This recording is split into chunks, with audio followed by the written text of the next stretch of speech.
Radio Rivage présente Les politiques face à la question sociale, une émission présentée par Daniel Delamotte. Chers auditeurs, bonjour, bienvenue sur Radio Rivage pour mon émission Les politiques et les syndicats face à la question sociale. Et aujourd'hui, j'ai le plaisir de recevoir Christophe Rondel, secrétaire général de la CFDT Bretagne, qui est le premier syndicat de Bretagne et qui a participé aujourd'hui à la manifestation à Bruxelles contre l'austérité et plus de justice sociale. Donc une très riche actualité. Bonjour Christophe Rondel. Bonjour. Merci d'avoir accepté mon invitation pour nos auditeurs de Radio Rivage. Merci à vous. Effectivement, nous sommes le premier syndicat. Nous sommes heureux de participer à votre émission. Merci beaucoup. Alors, je disais à nos auditeurs, une actualité riche. On a l'exclusivité sur Radio Rivage. Vous allez nous parler de votre participation à cette manifestation contre l'austérité. Oui. Tout à fait. Donc, à l'appel des syndicats européens, en fait, la CFDT s'est associée à cette mobilisation. L'idée, c'est que ces 14 et 15 décembre, il va y avoir un Conseil européen qui doit à nouveau discuter des règles budgétaires. L'Europe doit fixer de nouvelles règles de gouvernance économique pour ses politiques publiques. Et nous craignons, d'après les premières annonces, des politiques comptables et budgétaires comme nous avions pu connaître avant la crise Covid et qui amènerait des conséquences importantes et défavorables, notamment en France, avec des économies d'ampleur très conséquentes qui impacteraient la vie quotidienne des Français. Et c'est pas l'Europe que l'on veut, c'est pas l'Europe dont les Français et les Européens ont besoin. Ils ont besoin d'une Europe sociale et pas d'une Europe budgétaire et voilà. Alors, plus de justice sociale, quelles sont les revendications, les pistes de réflexion concrètes de la CFDT ? Déjà, il faut prendre en compte que je vous parlais d'ambition politique du Conseil européen. Ils ont l'ambition de faire 45 milliards d'euros d'économies, dont 13 milliards pour la France, seule la France. C'est donc des conséquences importantes sur les services publics, sur l'emploi, sur la qualité de vie des Français. Et donc, nous, nos revendications, c'est notamment, on est bien conscient que la situation économique est difficile et qu'on ne peut pas laisser aux générations à venir des déficits qu'ils ne pourraient pas assumer. Mais au lieu de ne viser que des économies, nous pensons qu'on doit notamment taxer des superprofits. On entend beaucoup parler de cette taxation des superprofits pour permettre à l'Europe d'avoir des revenus et permettre d'agir sur les territoires et d'être une Europe sociale et non pas qu'une Europe du marché du travail, de libre circulation des personnes et des biens, mais d'avoir un effet concret sur la vie des gens. Et notre crainte, c'est les prochaines élections européennes et un discours anti-européen qui pourrait devenir majoritaire et qui pourrait avoir des conséquences importante sur l'avenir de l'Europe et sur notre vie à la française. Alors ce que vous nous dites, en fait, c'est que vous voulez, à la CFDT, préserver la santé et la qualité de vie des populations. Alors, les services publics en général, puisque l'impôt finance notamment les services publics, les aides européennes financent des investissements dans les territoires. Nombre de salles des fêtes sont financées, nombre de terrains de sport ou autres équipements sont financés via des aides européennes. Ça, c'est rarement su. On sait que le conseil départemental, la région ou tel ont financé, mais l'Europe, il y a peut-être un petit panneau sur le mur, mais on oublie vite. Et pourtant, ça anime nos campagnes, ça anime notre territoire, surtout en Bretagne, et que ces coupes drastiques sur les finances et sur les budgets européens à destination de la France, puisque si on demande à la France de faire une économie de 13 milliards, c'est indirectement des aides en moins, moins d'aides aux travailleurs les plus pauvres, moins de services publics sur le territoire, et on sait que moins de services publics sur le territoire, c'est la porte aux extrêmes. Voilà. Et ça, c'est vraiment une crainte, même si nous sommes une région préservée, c'est une crainte car ce type de parti ne permet pas de vivre ensemble, mais profite des exclusions ou des oppositions des uns des autres. Alors, plus de justice sociale et également plus de solidarité. Alors, plus de solidarité, notamment via l'impôt, l'impôt de taxation des superprofits, c'est justement faire contribuer ceux qui le peuvent au bien commun, au bien de tous. C'est ça la solidarité via l'impôt, c'est permettre que des entreprises qui, dans un contexte économique qui leur est profitable, eh bien, participent d'une manière peut-être temporaire, mais participent efficacement au financement de nos services publics, au financement de nos besoins. On connaît l'état de l'éducation nationale. Il y avait aujourd'hui une mobilisation contre une réforme des lycées professionnels à laquelle la CFDT était également présente sur le territoire, à Brest, à Saint-Brieuc et ailleurs. Et donc, tout ça est lié.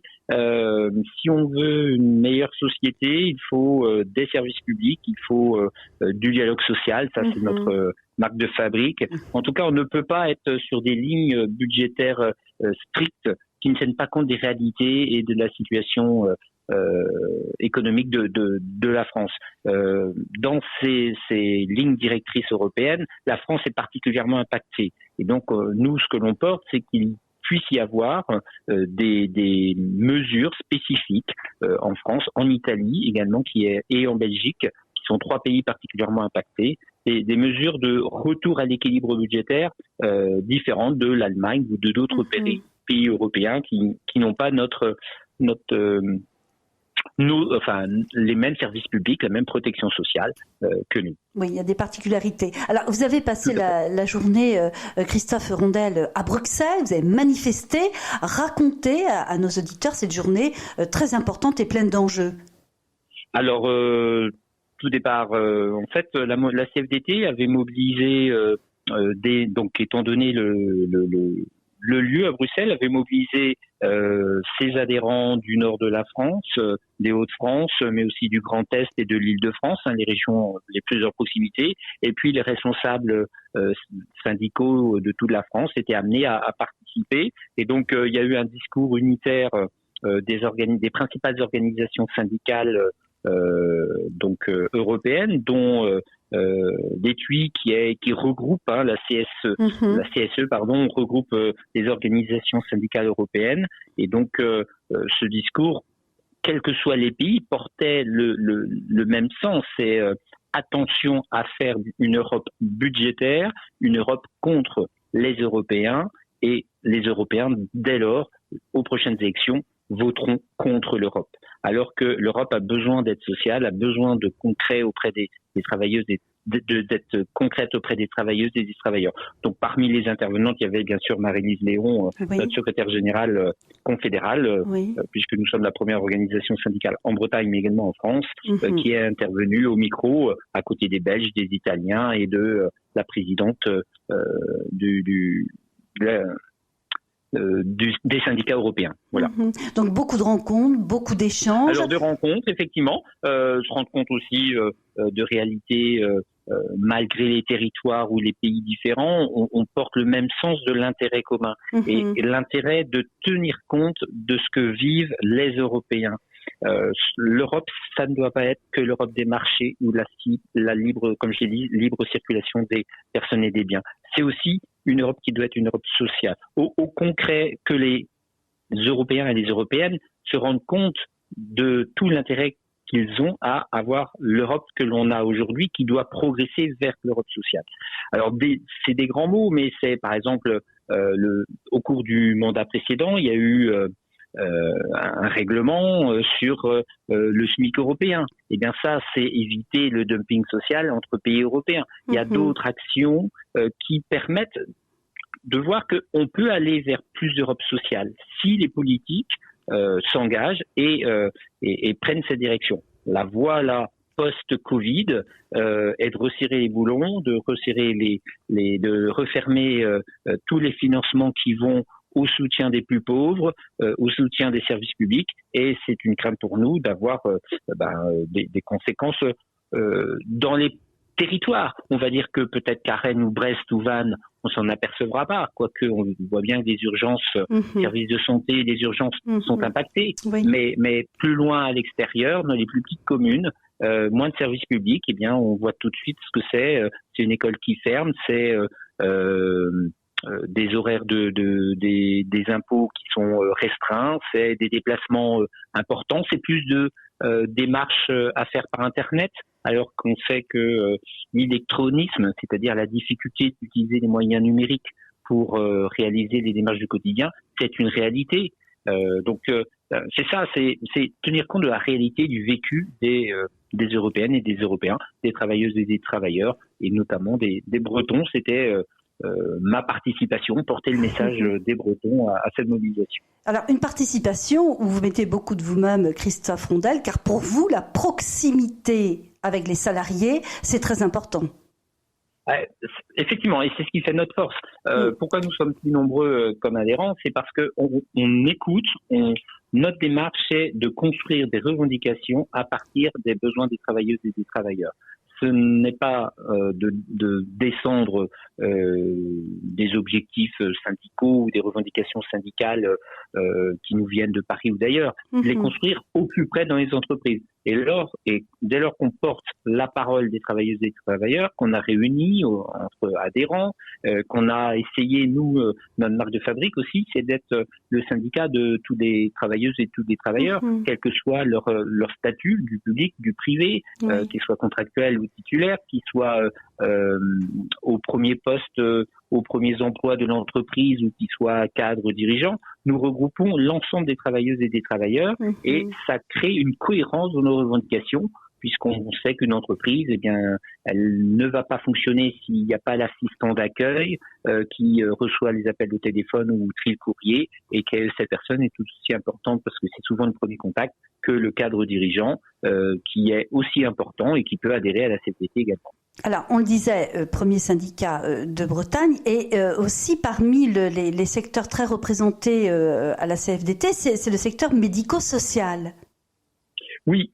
Effectivement, on est très présent. Notre syndicalisme est présent dans le secteur médico-social parce que c'est aussi un secteur d'activité qui emploie beaucoup de personnes, beaucoup de femmes, et pour qui on porte des revendications d'amélioration des conditions de travail, même si c'est pénible et que on en connaît toute la difficulté de recrutement et le turnover qu'il y a dans ces métiers, mais parce qu'on porte des réalités concrètes qui peuvent être différentes d'un établissement à un autre établissement, d'un lieu à un autre lieu, parce que les travailleuses et travailleurs souhaitent s'organiser de telle manière et on porte ces revendications auprès d'employeurs pour obtenir ce qu'on appelle le dialogue social, mais le dialogue professionnel, parler des conditions de travail, eh bien, on est entendu et on est généralement sollicité pour constituer des listes et constituer des représentants du personnel. Donc, très présent effectivement dans le secteur du sanitaire et social, très présent également dans l'agroalimentaire, dans tout ce qui est services, les commerces également, là où il y a beaucoup de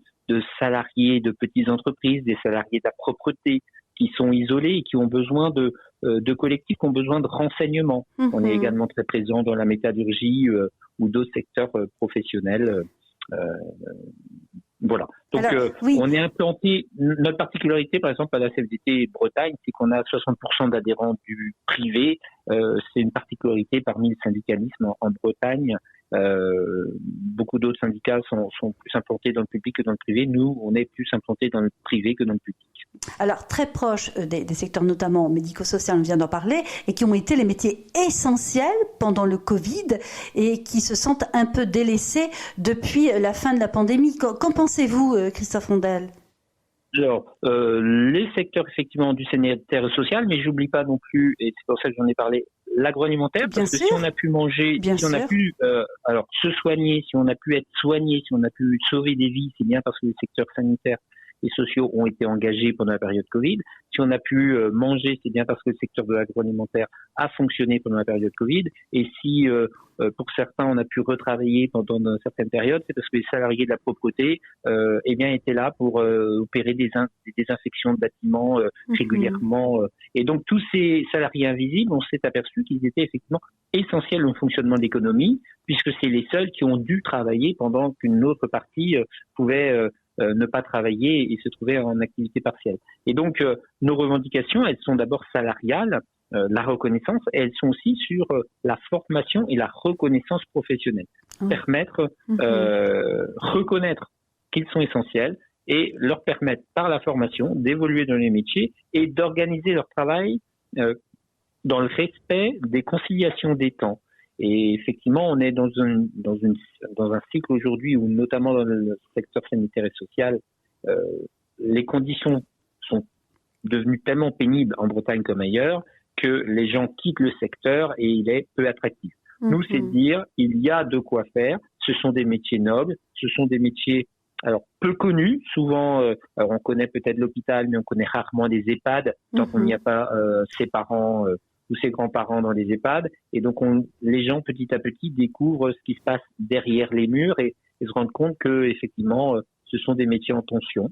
Et donc, travailler sur la qualité de vie au travail, la conciliation des temps, éviter d'être rappelé sur ses congés pour assurer des présences. Ça veut donc dire former plus de professionnels et permettre par le salaire au moins à ces métiers d'être attractifs. Alors, on a défendu diverses positions, notamment au Ségur, le Ségur de la santé, qui a permis d'attribuer des primes, mais c'était pas que cela.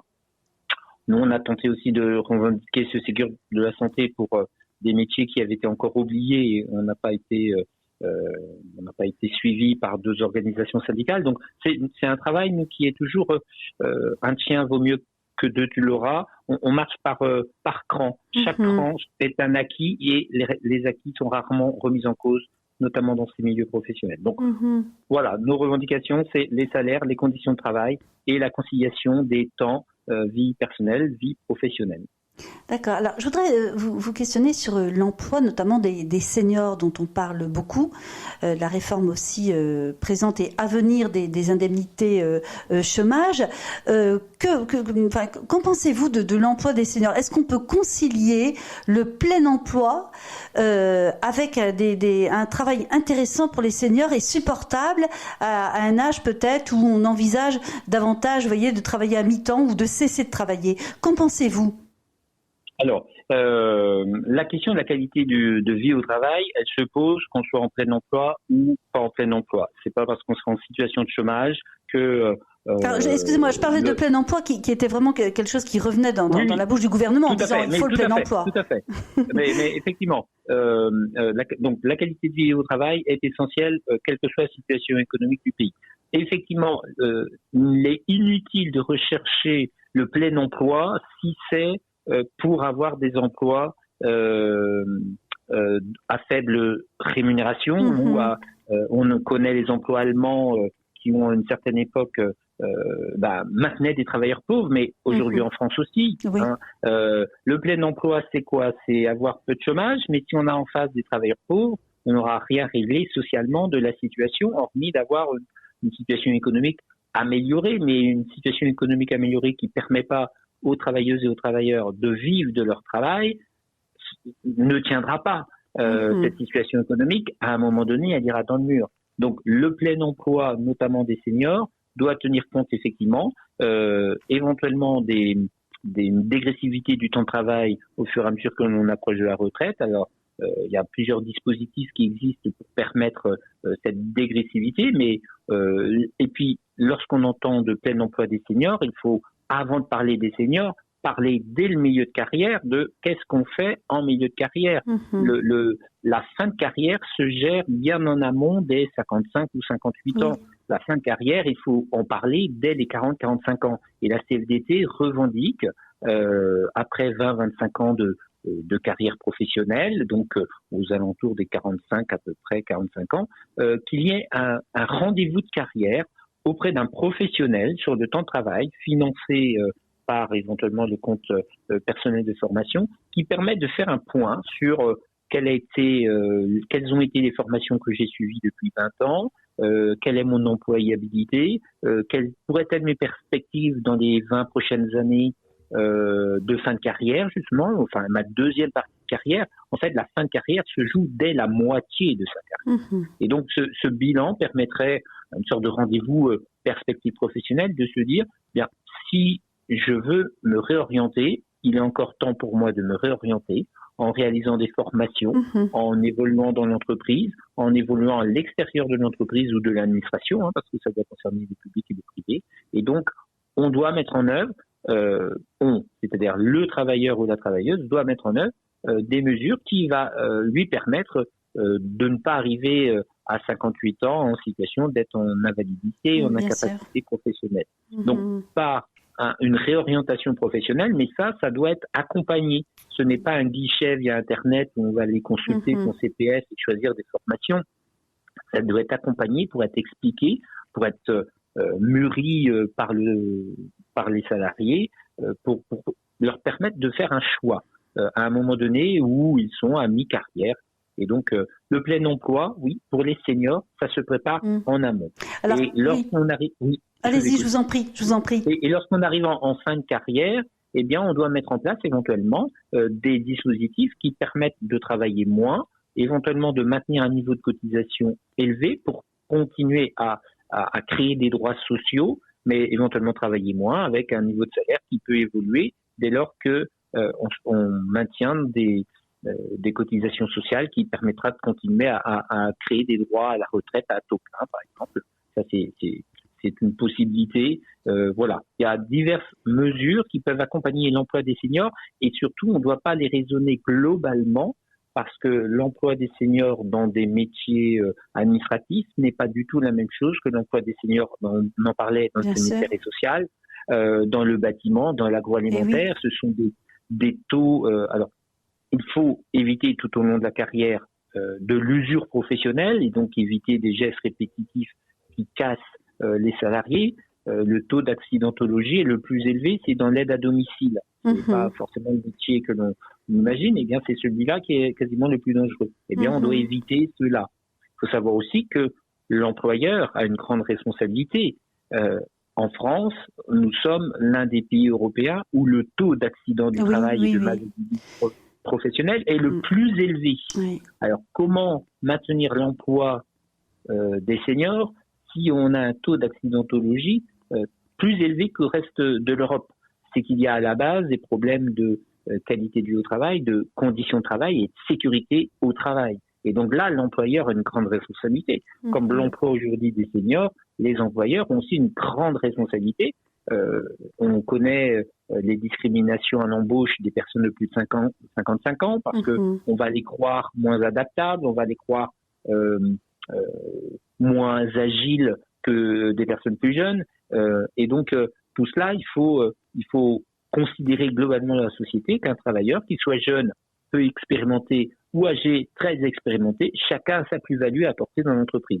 C'est pas d'être dans un monde de bisounours, mais si on veut une meilleure société, chacun doit faire des efforts, l'employeur notamment. Alors, j'entends effectivement que pour vous, c'est important de rendre proactif le salarié dans un bilan de compétences et aussi, finalement, indirectement, vous nous parlez de compétences transversales. Oui, parce que au-delà du bilan de compétences, c'est se projeter sur sa deuxième partie de carrière. Et ça, aujourd'hui, ça n'existe pas. Il y a des entretiens professionnels dans les entreprises d'une certaine taille, mais on vise à l'année, on vise à 2 ans, on vise à 6 ans éventuellement pour la formation, mais on vise à l'intérieur de l'entreprise. Le salarié n'a pas les moyens, hormis de faire un bilan de compétences, mais c'est une initiative personnelle, ça suppose qu'il se déplace. Là, on pourrait imaginer qu'il y ait un rendez-vous de carrière, comme il y a les rendez-vous de médecine du travail, eh bien, il y a un rendez-vous de carrière avec des professionnels qui accompagnent dans sa réflexion le salarié pour se projeter et pour mettre en œuvre des moyens d'aller vers là où il veut. Et aujourd'hui, cette démarche, elle est limitée puisque les gens déjà ne connaissent pas ce dispositif de conseil en évolution professionnelle, mais ce serait quelque chose de courant. Ça veut dire que aujourd'hui, une entreprise qui forme un salarié ne souhaite pas qu'il s'en aille, sauf qu'il préfère, cette entreprise, souvent recruter des salariés formés chez le voisin. Donc il y a une sorte d'incohérence, c'est-à-dire je forme pour le garder, mais je recherche aussi des travailleurs formés. Si on veut plus d'agilité dans le monde du travail, il faut accepter de former, éventuellement que c'est le salarié qui quitte l'entreprise, mais s'il quitte l'entreprise formée, il ira dans une autre entreprise qui l'accueillera et le formera et ainsi de suite. Donc on comprend aussi. On sent le monde du travail très fragile, le monde du travail, le monde des entreprises très fragile et très frileux sur le sujet. Voilà. Oui, donc c'est aussi le dialogue social qui permet aussi la rencontre autour de ces actions concrètes. Alors, je voulais vous interroger également sur la famille et l'inflation. l'inflation que nous subissons les uns les autres et les familles qui sont finalement aux premières loges de toutes ces difficultés. Quelles sont, de votre point de vue, Christophe Hondel, les pistes concrètes à mettre vraiment en œuvre pour limiter l'inflation, mais surtout pour aider et accompagner les familles pour faire tout simplement leurs courses au quotidien et pouvoir subvenir aux besoins de leurs enfants, sachant que on a entendu des témoignages chez notamment nos confrères d'autres radios qui disent je ne fais plus qu'un repas par jour pour permettre à mes enfants de manger. Comment faire face à cette détresse et à cette réalité très très angoissante pour les familles? Alors, plusieurs modalités d'action. Il y a les mesures générales que le gouvernement peut prendre, telles que la revalorisation des minima sociaux. La CFDT est avec une soixantaine d'organisations, des organisations liées à l'accompagnement des personnes en situation de pauvreté, en situation de handicap, en situation étrangère, en situation, mais aussi des associations telles que France Nature Environnement.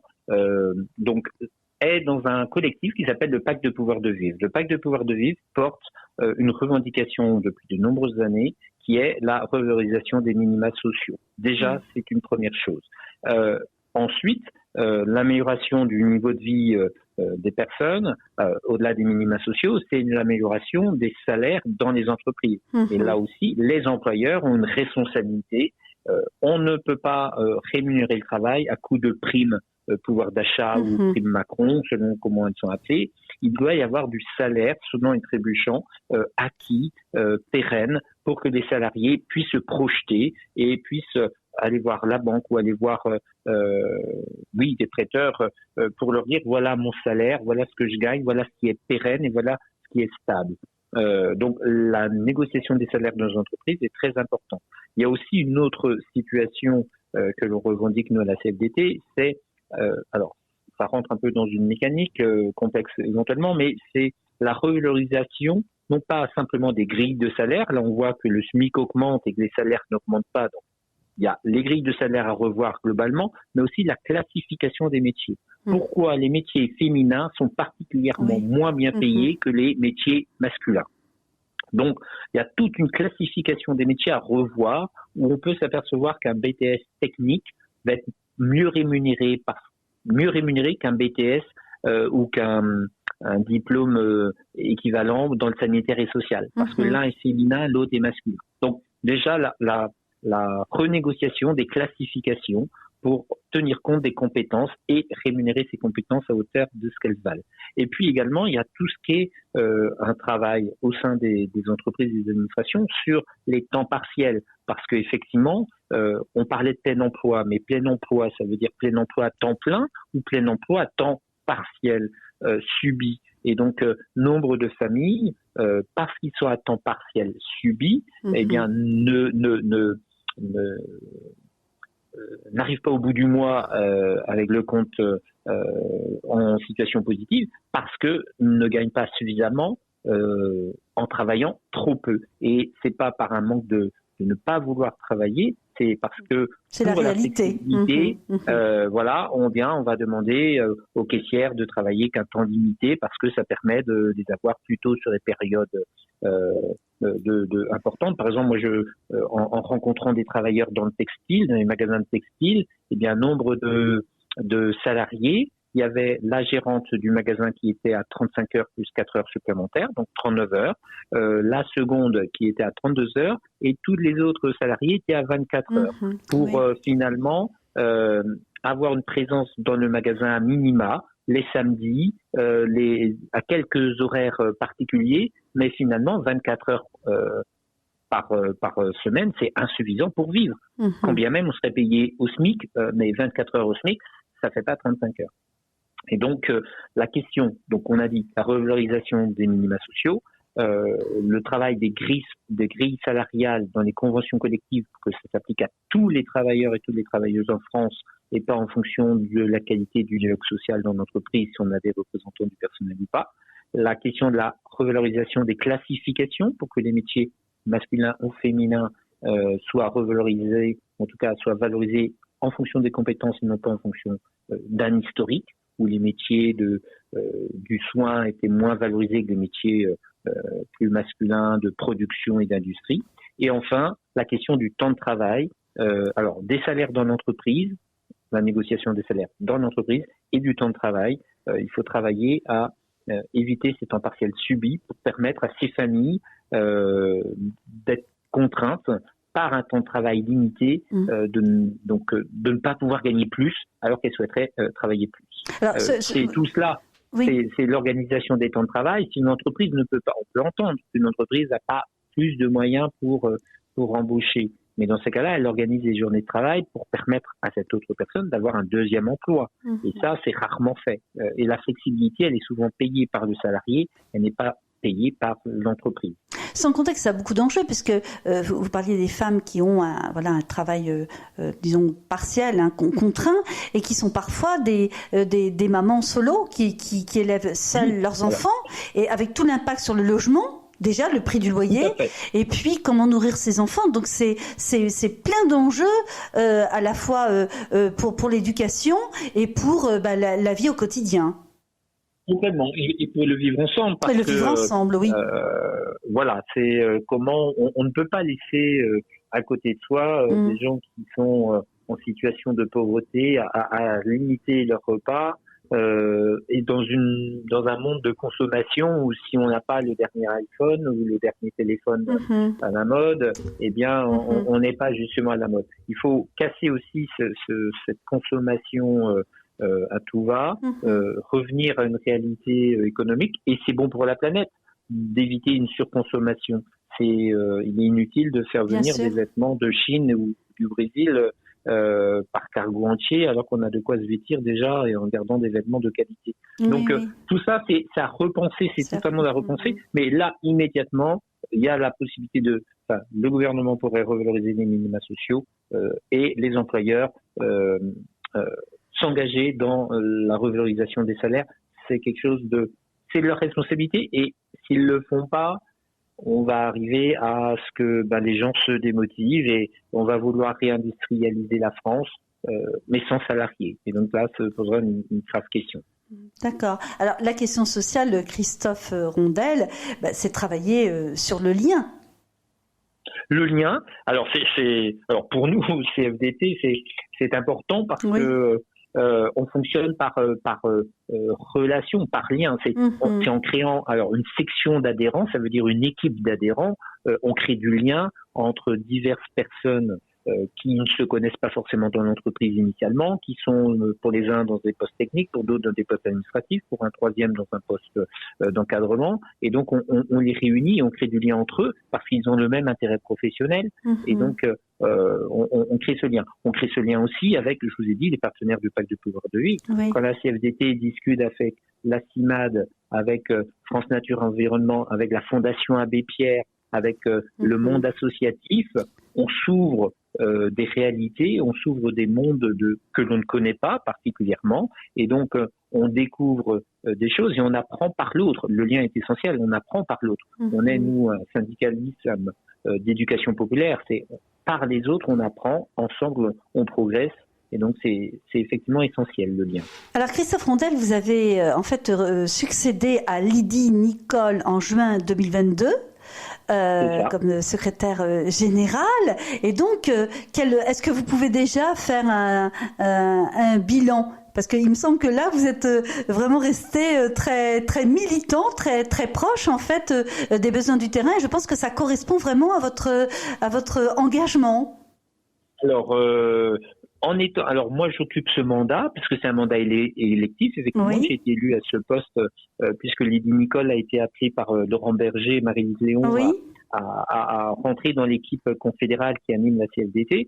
Le projet, en fait, il n'est pas chez nous à la CFDT. Le projet ne tient pas à la tête de celui qui est responsable. Il est porté collectivement. D'ailleurs, on vote un projet avant de voter pour celui ou celle qui portera le projet. Et donc, moi, mon expérience militante, elle est effectivement toujours présente, puisque il n'est pas rare que, à l'occasion de campagnes de contact, En septembre, c'était réponse à emporter. On allait voir les salariés pour savoir s'ils avaient des questions. On va voir les saisonniers tous les ans de juin à septembre. Oui. On va voir régulièrement des salariés de petites entreprises. Donc, on est toujours en contact avec la réalité du monde du travail. Alors, plus dans mon entreprise d'origine, puisque je reste salarié de cette entreprise, mais j'y suis plus professionnellement, donc je ne vais pas parler pour eux, mais on est toujours en contact avec des militants qui nous rapportent la réalité de leur travail. Et donc, le bilan, alors, ce ne sera pas le bilan de Christophe Vrondel particulièrement, ce sera le bilan de la CFDT Bretagne, où on a su mener au cours du premier semestre 2023 les mobilisations contre la réforme des retraites. Même si cette réforme est passée, on a poussé des sujets qui vont devenir d'ailleurs dans les 3 prochains mois d'actualité. L'emploi des seniors, vous en avez parlé, c'est un sujet de négociation qui va commencer là le 22 décembre. La question de l'usure professionnelle, la pénibilité au travail, c'est un sujet également que l'on a supporté dans les mobilisations et que si la CFDT n'avait pas été aussi présente, eh bien le gouvernement n'aurait peut-être pas tenu compte de nos revendications, puisque il a fait une réforme à l'envers. Il a d'abord parlé retraite avant de parler travail. Donc nous on dit il faut parler travail. Donc ce bilan c'est ça. Ce bilan c'est aussi la joie d'accueillir plus de 5800 adhérents en 2023, alors que on est plutôt dans les chiffres de 4500 à 5000 adhérents par an. Donc une nette progression dans les adhérents. C'est que on sait aussi s'implanter. Alors quand on dit s'implanter, c'est actuellement il y a un cycle électoral où les salariés votent pour leurs représentants du personnel. Beaucoup d'élections ont eu lieu en 2023. Un grand nombre ont lieu sur le dernier trimestre 2023. Eh bien, on s'aperçoit qu'on peut s'implanter dans des entreprises où il n'y avait pas de syndicat. Je pense à Bic, à Redon, c'est pas à côté de Vannes, mais une entreprise qui n'avait pas de syndicat depuis plus de 40 ans. Eh bien, on a réussi à monter une équipe avec des salariés qui ont souhaité s'engager pour porter la parole des salariés. Et donc ça, c'est encourageant. Ça veut dire que des salariés se retrouvent dans nos valeurs de solidarité, de laïcité, des valeurs que l'on porte, d'émancipation, c'est-à-dire on croit là quand je vous parlais du parcours du salarié à l'occasion de cet entretien professionnel à mi-carrière, c'est parce que on croit à la capacité d'un salarié de choisir sa voie professionnelle. Mais pour cela, il doit être accompagné. Oui. Et c'est à lui de choisir et pas de se la faire. Voilà, et qui correspond aussi à un besoin pour les salariés d'être représentés, écoutés, entendus, et puis aussi être force de proposition vis-à-vis de leur syndicat. Tout à fait. Vis-à-vis de l'employeur, grâce à un soutien du syndicat qui peut les accompagner par de la formation, parce que être élu du personnel, ça s'improvise pas, ça suppose des compétences, ça suppose de savoir lire des documents, ça suppose éventuellement de rédiger des tracts. Et donc, nous, le CFDT, on accompagne les militants par de la formation, par un appui individuel pour prendre cette responsabilité, parce que c'est une responsabilité d'être le représentant des salariés. Oui. Voilà. Et une mission. Alors, Christophe Vrondel, à chacune de mes interviews, je tends une carte blanche à mon invité pour lui permettre d'évoquer un sujet, quelque chose qui lui tient particulièrement à cœur et que nous n'aurions pas abordé pendant cette interview. Quelle est cette carte blanche pour vous, Christophe Vrondel ? Alors, je l'ai légèrement évoqué, mais c'est la question de la transition écologique juste. Oui. Lorsque j'ai parlé de monde et de société et de surconsommation, on doit, dans les entreprises, en tout cas pour la CFDT, parler transition écologique juste. C'est-à-dire, quels seront les emplois de demain avec ce que l'on connaît de l'état de la planète, avec ce que l'on doit faire des ressources naturelles. Comment on se projette sur les emplois de demain ? Est-ce qu'on attend d'être dans certains secteurs professionnels, je pense, mais pas que, à l'agroalimentaire, mais je pense aussi au secteur de l'automobile. Est-ce qu'on doit attendre d'être dans le mur pour se dire mince, on aurait dû faire, ou est-ce que dès à présent, avec les employeurs, les salariés, les représentants du personnel, on construit des trajectoires d'évolution des productions, d'évolution des compétences pour permettre de répondre aux besoins de demain. On a un slogan où il y a un slogan qui est pas d'emploi sur une planète morte. Eh bien nous c'est vraiment un sujet que l'on porte, c'est la transition écologique. Et je dis juste parce que elle ne doit pas être uniquement à l'initiative de l'employeur et exclusivement de l'employeur. Ça doit être partagé et juste parce que on ne peut pas exiger non plus de toute la population les mêmes efforts.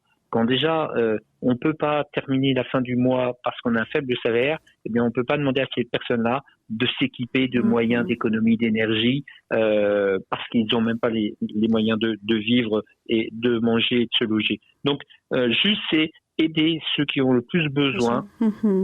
Voilà. Et donc ça c'est un sujet que l'on porte et qui est en fait assez entendu des travailleuses et des travailleurs parce qu'ils se rendent compte que on ne peut pas continuer comme cela. Ce qu'on espère dorénavant, c'est que les employeurs le comprennent et considèrent que la transition écologique juste, c'est pas simplement de mettre des bouteilles d'eau quand il fait chaud pendant les canicules, c'est comment on adapte les bâtiments, comment éventuellement on adapte la production lorsqu'on a des pénuries d'eau ou des limitations de consommation d'eau, comment on forme les salariés à de nouveaux métiers de demain parce que l'automobile de demain ne sera pas celle d'aujourd'hui, la production agroalimentaire sera peut-être moins importante demain et donc si elle est moins importante, comment on produit mieux et on produit avec une meilleure valeur ajoutée et bien d'autres métiers, comment également plusieurs équipes du sanitaire et social se posent aussi la question de la transition écologique juste à l'hôpital,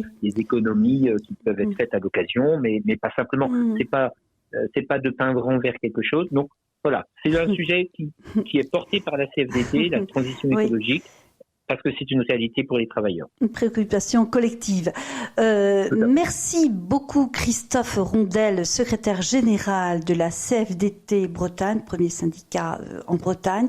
Merci de nous avoir accordé du temps après avoir passé une journée exceptionnelle à Bruxelles pour la manifestation contre l'austérité et plus de justice sociale. Merci beaucoup Christophe Rondel. Merci à vous, merci de votre invitation. Merci à Caroline et Sophie qui m'ont aidé à préparer cette interview. Je remercie Bertrand pour le son, la technique, le montage qui m'accompagne à chaque émission. Bientôt une nouvelle émission de Radio Rivage consacrée à la question sociale, les politiques et les syndicats face à la question sociale. Merci Christophe Rondel, merci. À bientôt. Au revoir. Au revoir. C'était sur Radio Rivage, les politiques face à la question sociale, une émission animée par Daniel Delamotte. Motte.